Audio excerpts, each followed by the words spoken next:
Que las razones por las que Paraguay es tan desconocido evidentemente tienen motivos históricos, ¿no? Pero el por qué sigue siendo a día de hoy tan desconocido internacionalmente, eso sí que es algo un poco más misterioso para mí. Un país muy interesante para estudiar desde un montón de campos, de disciplinas de estudio, un país fabuloso para actuar, para intervenir, para construir sociedad. Y entonces me resulta curioso esa falta de motivación a veces desde el exterior para venir a colaborar acá con los investigadores y la gente que está haciendo acá trabajo de campo, a colaborar en esos proyectos. La Plaza de las Cibeles, lo mismo que las principales calles y avenidas de la capital de España, aparecían engalanadas con motivo de la visita oficial a nuestro país del presidente del Paraguay, general Stroessner, que llegó en avión al aeropuerto de Barajas. En paralelo a mis investigaciones, estoy sacando un proyecto adelante contigo, Jorge, y gracias sobre todo a la Uninorte en Asunción, que tiene que ver con la experiencia de los exiliados españoles en Paraguay y los milicianos paraguayos que fueron a combatir en la Guerra Civil Española a finales de los años 30.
Cosas que caracterizan mucho a Paraguay es, sobre todo actualmente, no sé, me imagino que no era así hace unas cuantas décadas, es la apertura que tienen justamente las familias a hablar de su pasado familiar, aunque como hemos podido, o sea, vamos a poder ver en este caso, son pasados a veces políticamente complejos de asimilar, ¿no? en un periodo dictatorial.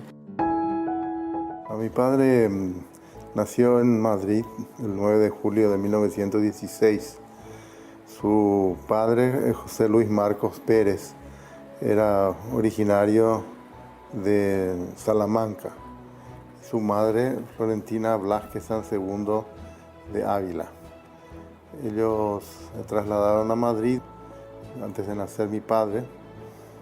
Él estudió en el Colegio de los Maristas de Madrid y luego en la Escuela de Ingenieros del Ejército Español. Emiliano fue hermano de mi padre. Mi padre era el hermano inmediatamente menor a él. Vivió él en Paraguay hasta el año 1936 o 37. Fue un hombre formado políticamente en la posguerra del 70 de Paraguay. Entiendo yo que influenciado fundamentalmente por el anarcosindicalismo, cuyo mentor inicial, digamos, en Paraguay fue Rafael Barreto, que era de origen español, un hombre que tuvo muchísima influencia en Paraguay en las luchas por las reivindicaciones obreras especialmente.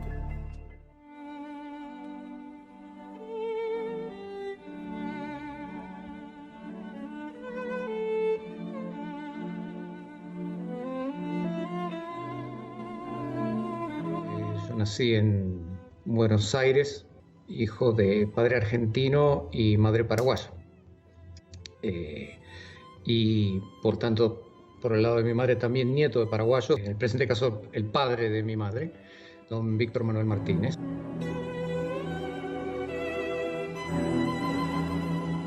Paraguayo él, era una familia no necesariamente pobre, pero un joven de un gran idealismo político e ideológico. Entiendo que los paraguayos que viajaron a España para asistir, digamos, a la Guerra Civil Española están divididos en dos grupos. Un grupo eminentemente ideológico, conformado por comunistas militantes que iban en representación del Partido Comunista Paraguayo, y otro grupo de militares jóvenes, recién terminada la Guerra del Chaco, con una alta calificación en la Guerra del Chaco, con práctica, digamos, bélica, que fueron contratados directamente por la República Española.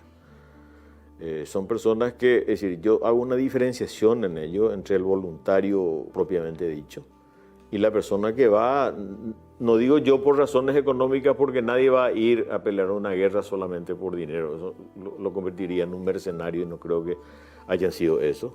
Yo creo que había una mezcla de... Unos eran más militares que políticos. En España sucede igual que lo que se está sucediendo en Europa.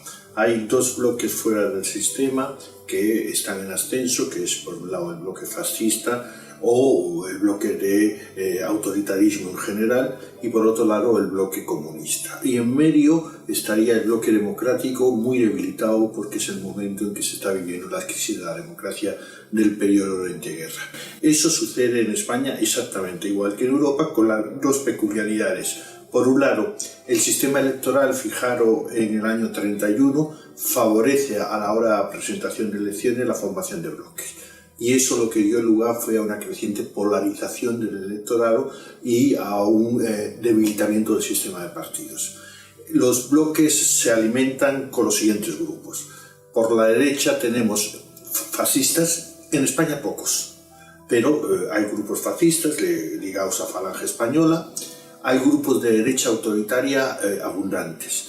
El principal sería el bloque nacional con José Calvo Sotelo, pero también está el bloque carlista, el bloque monárquico y la derecha conservadora que tiende hacia la derecha autoritaria, que es el grupo de Gil Robles con la Confederación Española de Derechas Autónomas. Y por la izquierda hay una izquierda democrática ligada al Partido Socialista, pero también dentro del Partido Socialista hay una izquierda revolucionaria ligada al sector caballerista o al sector araquistán, y luego la gente del Partido Comunista de España o del POU, del Partido Obrero Unificado Marxista, y el anarcosindicalismo en general y la CNT.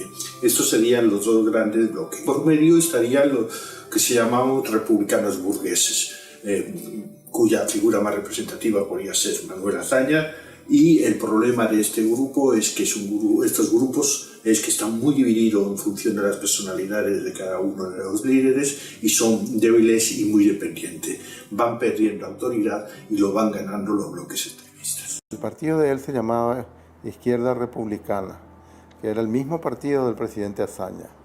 Era un partido pequeño de intelectuales, de cierto prestigio, pero de poco peso político. No tenían una militancia así masiva como ocurría con el Partido Socialista Obrero Español o el Partido Comunista. Era un partido, era casi una especie de cenáculo de intelectuales, como era el propio presidente.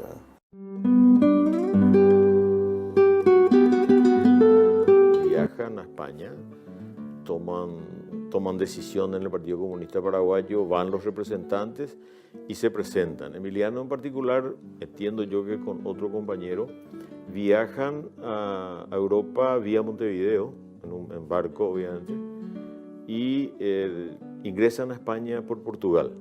Y el otro grupo ingresa a España por París, por Francia. Estas personas se encuentran ya en plena Guerra Civil Española, con funciones diferentes.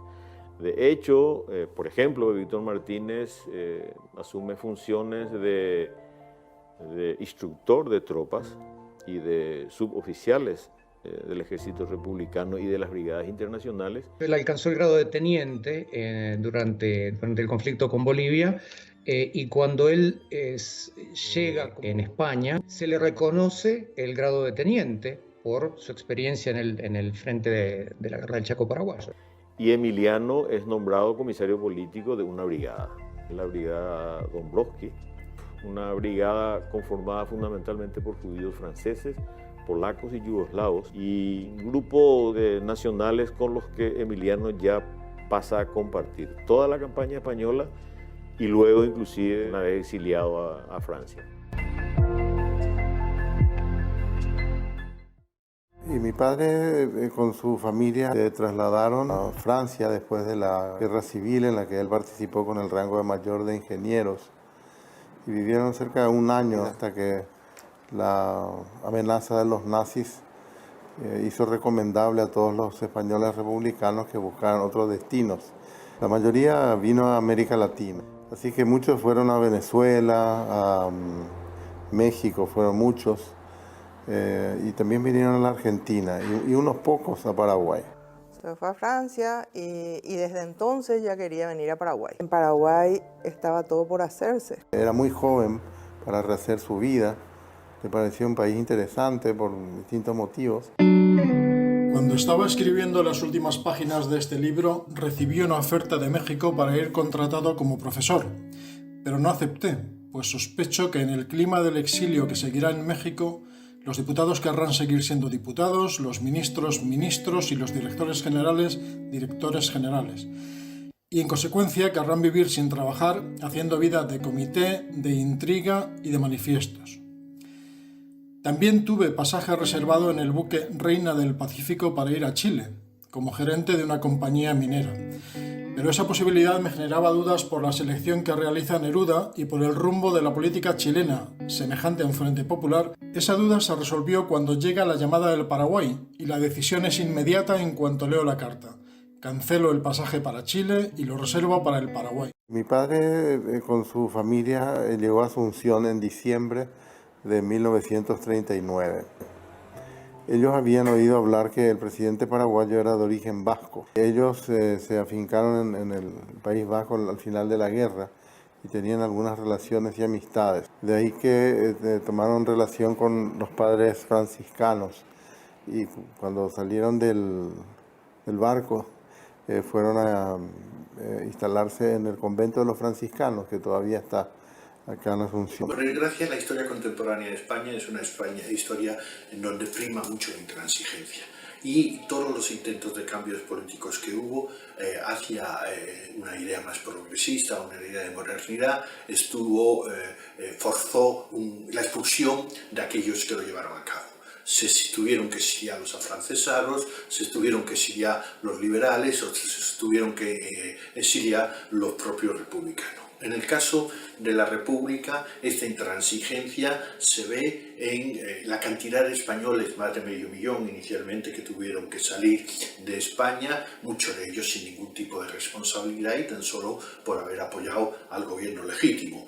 Y también un exilio de una enorme calidad intelectual.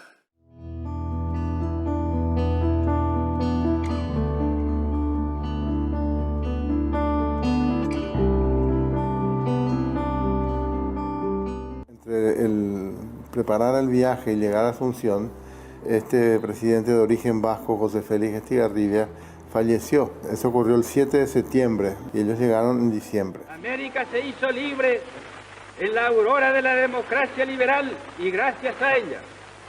Y en ella tiene su hábitat político-social y la garantía de su porvenir. Su sucesor Higinio Morínigo fue un militar.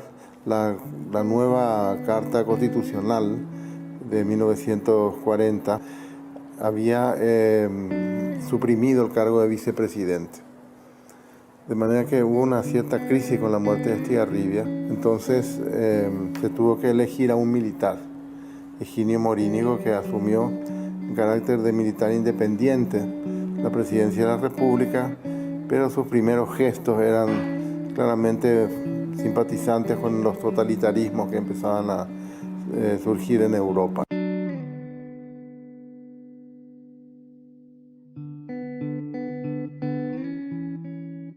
Y ese era el ambiente muy crispado dentro del Paraguay, en el marco del no menos crispado ambiente internacional, con la Segunda Guerra Mundial en pleno desarrollo, ¿verdad?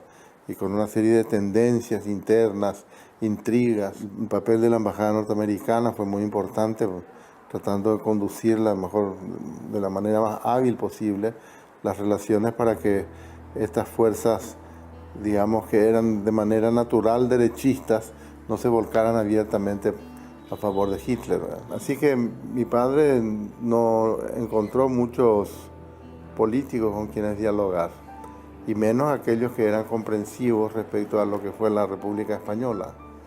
Había muchos prejuicios y se decía en general que todos los republicanos eran comunistas, comían niños, monjas. La embajada de Francia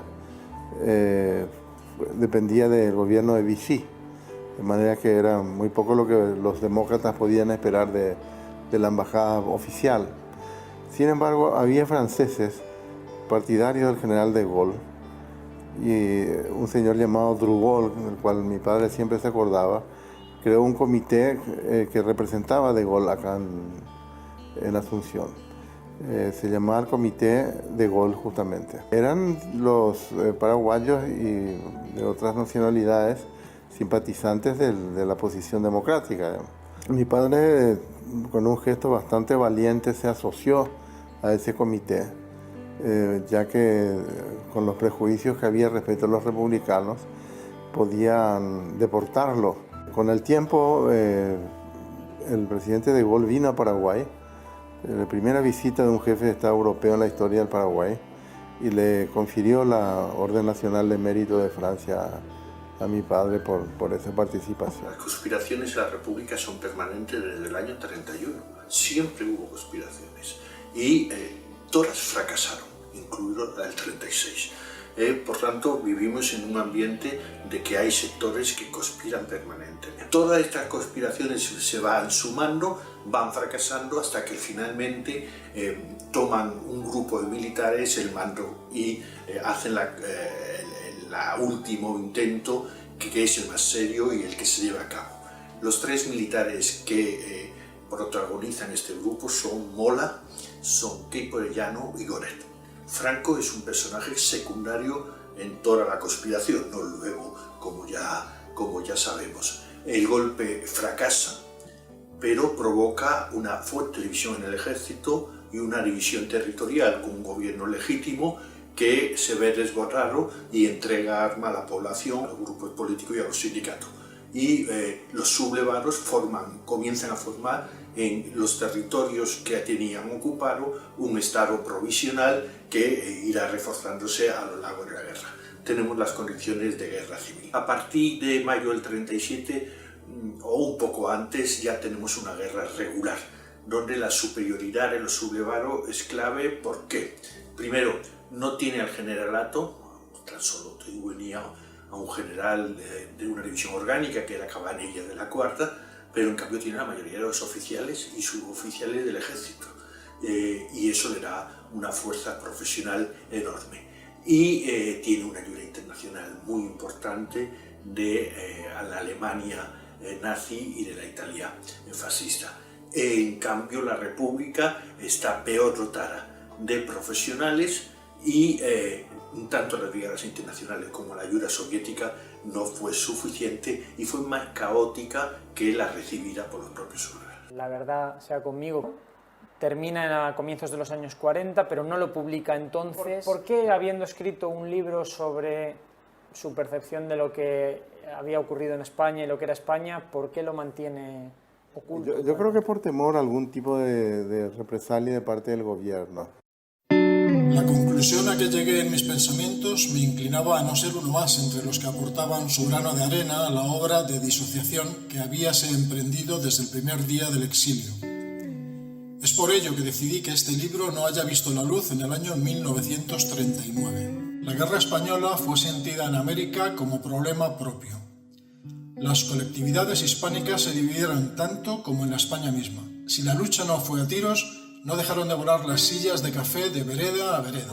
Hay muchas lagunas, muchas cuestiones por estudiar, o muchas que han sido, y hay muy buenos historiadores e historiadoras trabajando en ellos actualmente, muchos aspectos que han sido muy manoseados políticamente a lo largo de la historia y que conviene revisar, ¿no? Pero en concreto el exilio republicano español y los milicianos paraguayos que combatieron allá en la guerra civil es un tema muy poco abordado, el del exilio prácticamente inabordado, y que yo creo que merecía mucho la pena sacar adelante ahora, en este año que se cumplen en 2019 80 años del inicio del exilio español. Él tuvo un salvoconducto oficial del gobierno francés.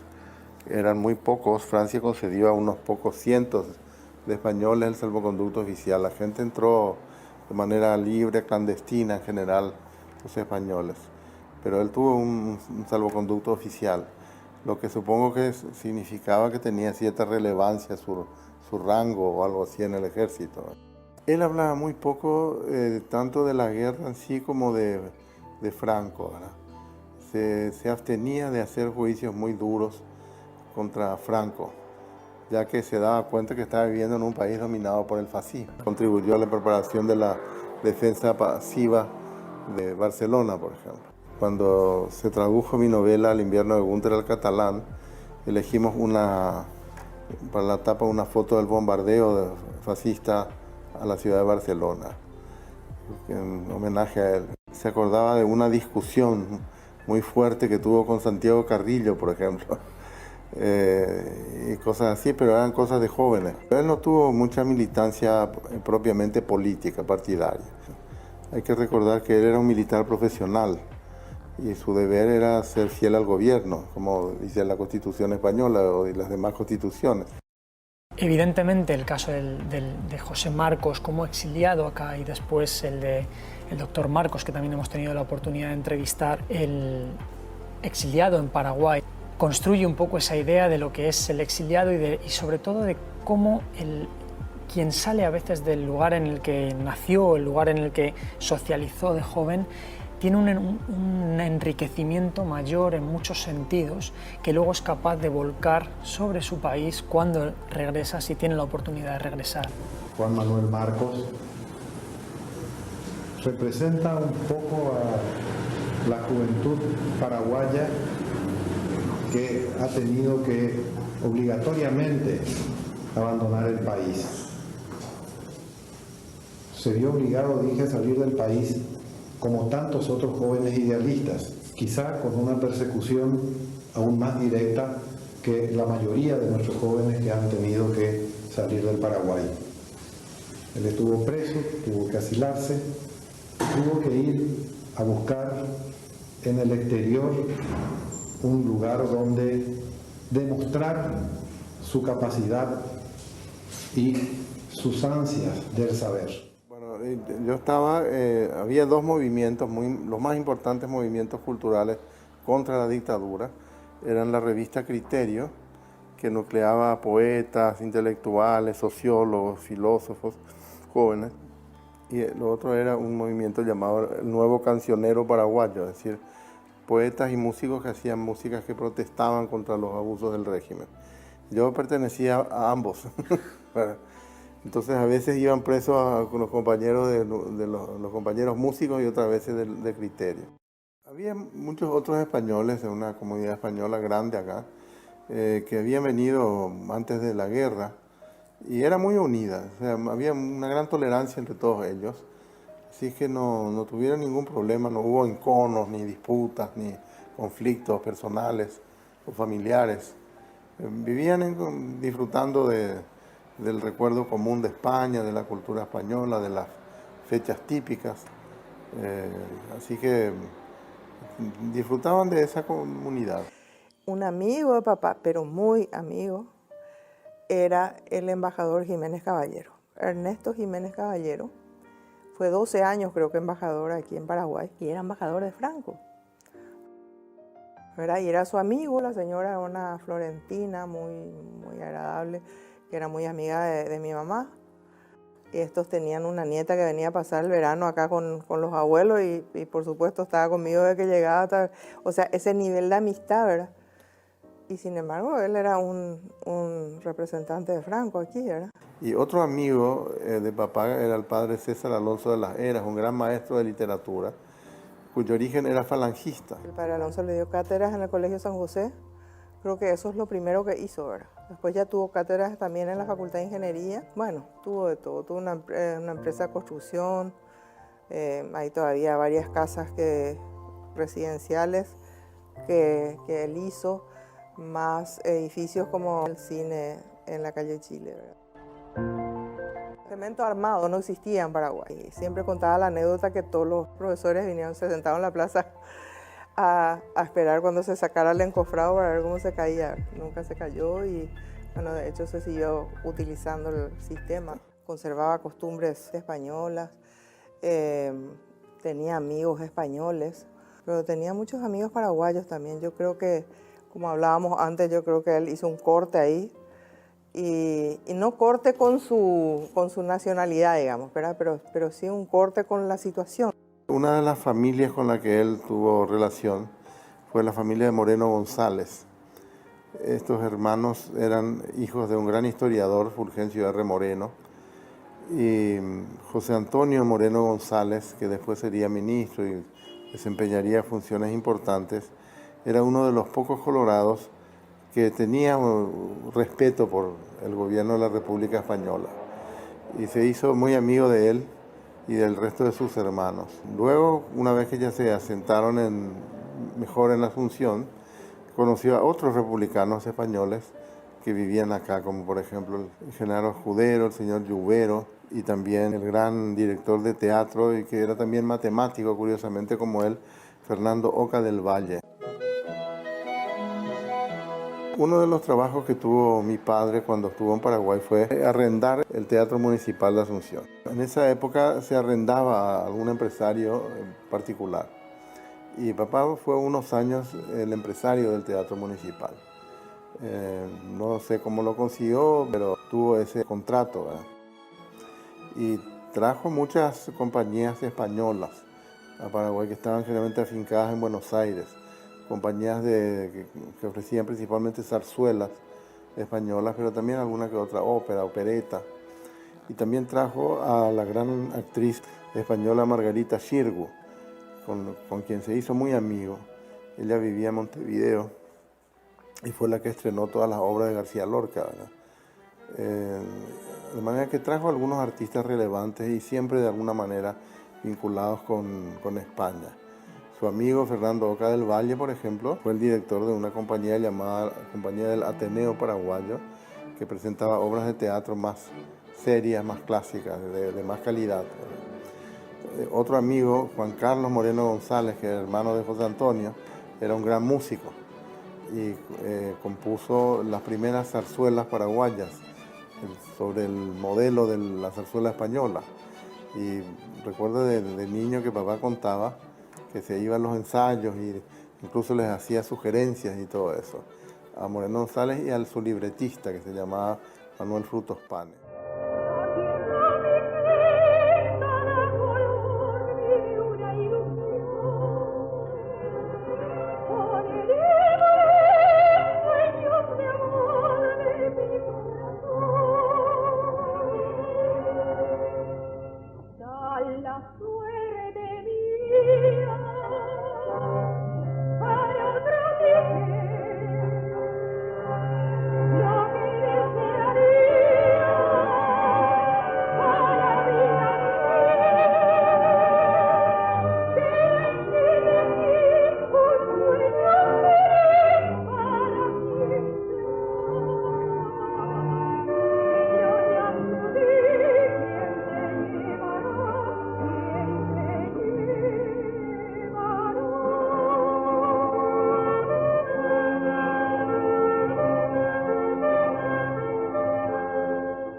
Estando en el Teatro Municipal, mi padre le conoció a mi tío Juan Manuel, el mayor de los 14 hermanos Álvarez, que tenía un abono, o sea, un palco permanente, le gustaba ir al teatro. Mi tío Juan Manuel no tardó en presentarle a su hermana, que era la menor. Juan Manuel era el mayor y mamá era la menor de 14 hermanos. Y bueno, o sea que yo creo que un factor para que seguramente nunca pensaron volver a España es que se casó con mi madre, ¿verdad? Y ella era una familia paraguaya extraordinariamente arraigada, descendiente del primer gobernador de criollo del Río de la Plata, Hernando Arias de Saavedra, o sea que tenía unas raíces muy profundas. Y no creo que mamá, que tenía un carácter muy particular, hubiera dejado su país. La Constitución paraguaya no permite a un extranjero, ni siquiera naturalizado, ser diputado, pero sí permite ser concejal municipal. Y por algún tipo de vínculo fue elegido concejal municipal. Entonces lo pusieron en la lista para encargarle la dirección de la Comisión de Obras Públicas y estuvo un tiempo como concejal municipal. Víctor Martínez acompaña todo ese proceso de exilio a Francia. Y él había comprado una cámara fotográfica ya al llegar a Francia. Una exposición importante que se realizaba en Francia cuando ellos llegan, y compra una cámara Leica. Y él documenta fotográficamente todo el tiempo en España y luego todo el tiempo de residencia en Gurs. Estas fotografías entiendo que fueron entregadas en Rosario, Argentina, a un museo y están hasta hoy en ese museo.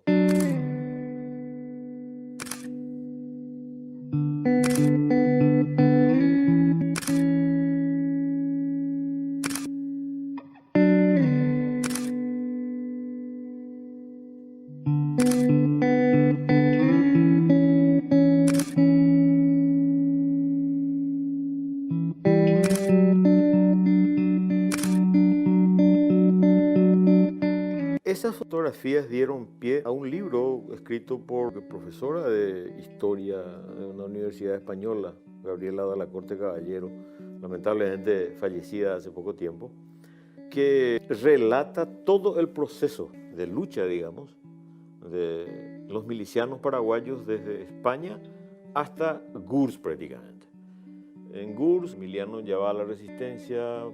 Entiendo que Víctor Martínez se casa con una española, Adela Dueñas, entiendo, y por algunas vías ellos vuelven a América Latina, a diferencia de los otros milicianos, digamos, ¿verdad? Creo que hacia fines del 38, por cuestiones políticas, se decide desmovilizar las brigadas internacionales, con lo cual los voluntarios quedan atrapados entre un ejército republicano en retirada esencialmente y las fuerzas franquistas, y van a dar a un campo de concentración en el sur de Francia, el campo de Gurs, donde las condiciones eran pésimas porque el gobierno francés no los quería para nada y tenían sus propios problemas con Alemania. En Gurs, todos los miembros de las brigadas internacionales, más los soldados del ejército republicano que se exiliaron en Francia, convivieron permanentemente. Es más, luego entran a formar parte de las brigadas internacionales ya en la lucha de la resistencia en Francia, un gran sector de ciudadanos españoles. Tal es así que comentaba hoy que en la liberación de París, el primer tanque que entró tenía nombre de una ciudad española y estaba dirigido por militares españoles. No estoy muy seguro si fueron 8 los que viajaron de Paraguay a España, pero hay un miliciano que era paraguayo de origen, pero era hijo de españoles, Dura Campos, y se une al grupo paraguayo ya estando en España. Y luego inclusive los acompaña al exilio a Francia y fallece en el campo de concentración de Gurs luego. Es el único miliciano paraguayo fallecido en Gurs. En el 2017, el gobierno de Francia saca un decreto por el cual reconoce la desaparición de Emiliano Paiva luego de ser embarcado en un tren de Amiens, en las afueras de París, rumbo a Dachau. Pero en los registros de ingreso a Dachau no figura su nombre. Leí un relato de un sobreviviente del tren de la muerte que relata los pormenores, digamos, de ese viaje. encuentra una tumba que tenía una mención y dice, aquí yace un indio. Y él hace mención a ese hecho porque Emiliano se hacía llamar indio. Él decía que él era indio guaraní. En julio es verano en Europa. Hacía mucho calor y llovía. Entonces el tren se detiene para recargar agua y para dar agua a los prisioneros. Y la Cruz Roja se encarga de ese trabajo. Y allí dejan a los muy malheridos y entierran a los muertos que estaban en los vagones. Una referencia de una enfermera que atendió a un indio, que es la única mención que podría indicar eventualmente en dónde lo enterraron, es decir, dónde murió y dónde lo enterraron. Que queda proclamado rey de España, don Juan Carlos de Borbón y Borbón, que reinará con el nombre de Juan Carlos I.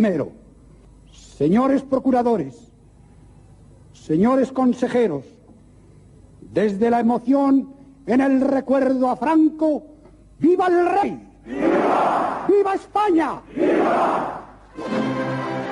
José Marcos en el libro habla de que considera que los españoles deben apoyar a ese naciente rey Juan Carlos I. Sí, ese era su pensamiento realmente. Habiendo sido él republicano y exiliado, claro, republicano. Pero ese era un pensamiento de muchísimos españoles republicanos.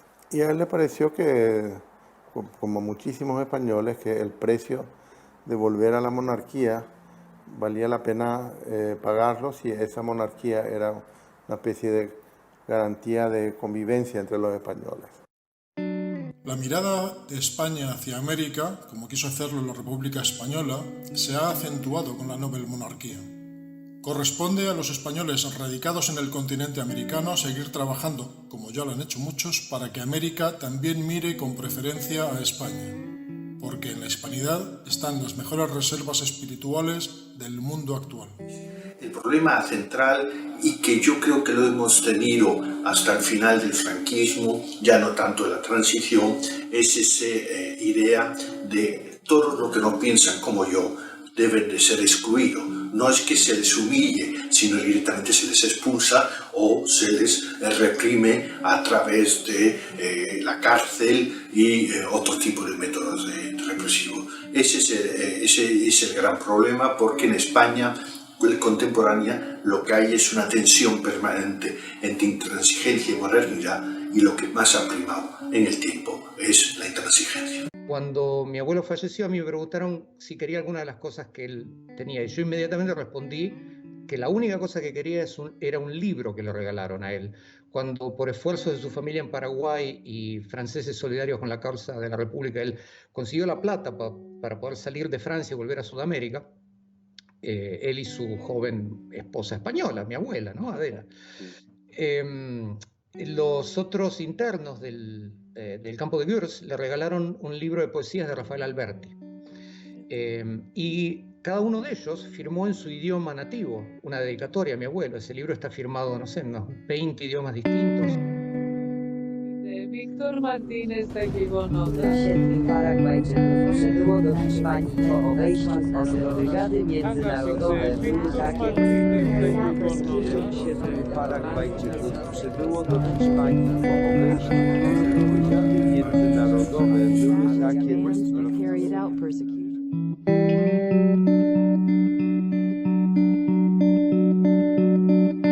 Hasta hoy no hay mucha mención a la participación de paraguayos en la Guerra Civil Española.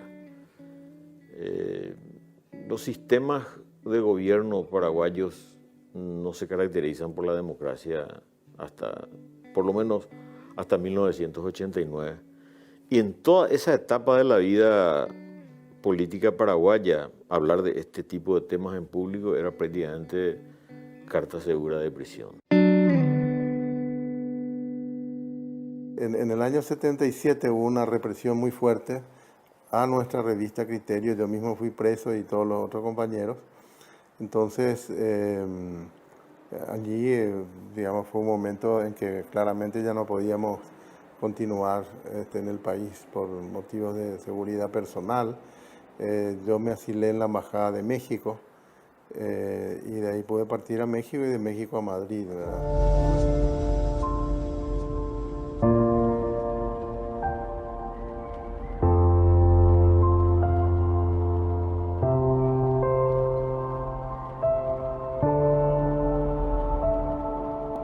centro Juan de Salazar fue un centro de resistencia cultural a la dictadura. Claramente era solidario con la oposición, gente que no podía publicar en otra parte o presentar sus libros se presentaba ahí, era un verdadero refugio. Yo mismo en el año 77 presenté un libro en el Juan de Salazar. Es una antología que se llama Ciclo de Romántico Modernista en el Paraguay. Fue un acto muy lindo que asistió gente muy conocida, casi toda la intelectualidad paraguaya.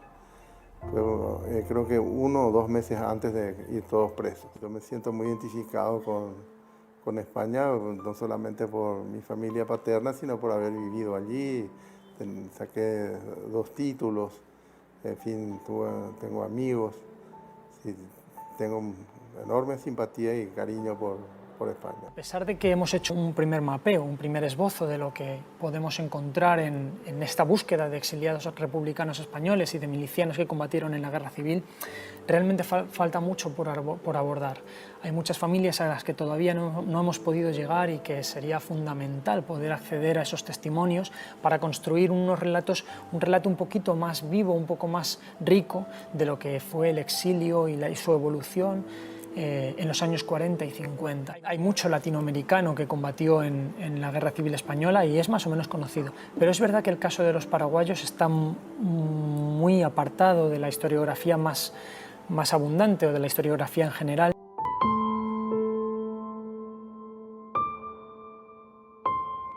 Era un idealista, él era el loco de la familia, vamos a decirlo claramente. Quizás el resto de la familia no era necesariamente tan idealista como él, o ni siquiera compartía necesariamente sus posiciones ideológicas, pero todos reconocían en él una nobleza exaltada. Esa sería la palabra, una nobleza exaltada.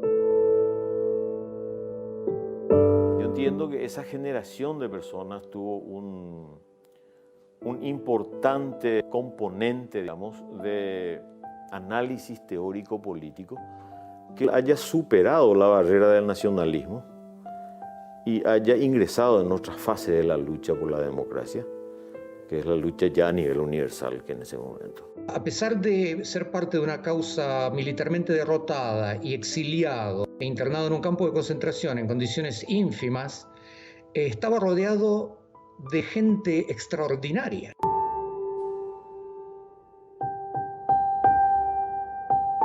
Al terminar la guerra lo buscan a Emiliano, no lo encuentran, él es desaparecido, entonces se hacen diligencias ante el gobierno francés. En el paquete de informes que se producen a partir de la investigación que se realiza, hay un informe oficial muy interesante. Dice que Emiliano fue comandante de la resistencia en Francia, y aparte hay un comentario que me resulta muy interesante, que dice que fue amado por sus hombres.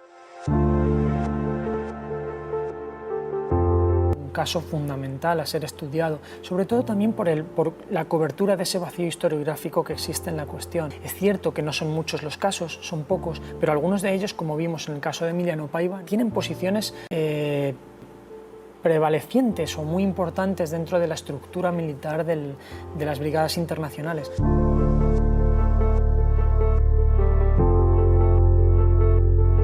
Creo que hay que seguir explorando en las cuestiones que vinculan a Paraguay con el escenario global, porque eso hace que Paraguay deje de mirarse a sí mismo como una rara avis y empiece a entenderse también como parte de todos los procesos que ocurren a nivel mundial.